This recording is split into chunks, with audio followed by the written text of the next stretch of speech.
Friends, today episode பார்க்கறதுக்கு முன்னாடி நம்ம சேனலை சப்ஸ்கிரைப் பண்ணாதவங்க பண்ணிக்கோங்க. பக்கத்தில் இருக்க பெல் ஐக்கானை கிளிக் பண்ணிக்கோங்க. குமரன் வந்து கங்கா கிட்ட சொல்றாங்க, நான் வெளில போயிட்டு வரேன் அப்படின்னு சொல்லிட்டு டைலர் ஷாப்பை வந்து போட்டோ எடுத்துக்கிறாரு. அந்த பிசினஸ் மேனை பார்க்கறதுக்காக வராரு. ரிசப்ஷனிஸ்ட்ல வந்து அப்பாயின்மெண்ட் இருந்தால் தான் பார்க்க முடியும், நீங்க உங்க நேம் டீடைல்ஸ் சொல்லிட்டு போங்க, நான் உங்களுக்கு கால் பண்றேன் அப்படின்னு சொல்லிட்டு சொல்றாங்க. வாட்ச்மேன் வந்து நீங்க இங்க நிக்க கூடாது, நீங்க இங்க இருந்து கிளம்புங்க அப்படின்னு சொல்லிட்டு குமரன் அனுப்பி வைக்கிறாங்க.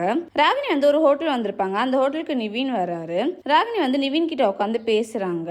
காவேரி தான் அவ லைஃபை பார்த்துட்டு போயிட்டால, நீ என்ன அக்செப்ட் பண்ணிக்கலாம்ல அப்படின்னு சொல்லிட்டு சொல்றாங்க. நிவின் வந்து சொல்றாரு, நான் காவேரி கூட தான் வாழ போறேன் அப்படின்னு சொல்லிட்டு. ராகினி வந்து ஷாக் ஆறாங்க. அந்த பிளேஸ்க்கு அஜய் வந்து ராகினி கிட்ட பேசுறாங்க. நிவின் வந்து கிளம்பிடுறாரு. விஜயும் காவேரியும் ஃபார்ம் ஹவுஸ்க்கு வராங்க. விஜய் வந்து என்ன டிஸ்டர்ப் பண்ணாத, கொஞ்சம் தள்ளியே இரு, நீ எங்க வேணாலும் போ, எனக்கு ஒன்றும் பிரச்சனை இல்லை அப்படின்னு சொல்லிட்டு சொல்றாரு. காவேரி வந்து நான் உங்களுக்கு ஆதலா இருக்கேங்க அப்படின்னு சொல்லிட்டு சொல்றாங்க. எனக்கு எந்த ஆதலும் தேவையில்லை அப்படின்னு சொல்லிட்டு விஜய் வந்து தூங்குறாரு. போதியில வந்து காவேரியை வந்து வெண்ணிலான்னு சொல்லி கூப்பிடுறாரு. காவேரி வந்து நான் ஒன்றும் வெண்ணிலா கிடையாது அப்படின்னு சொல்லிட்டு சொல்றாங்க. தேங்க்யூ.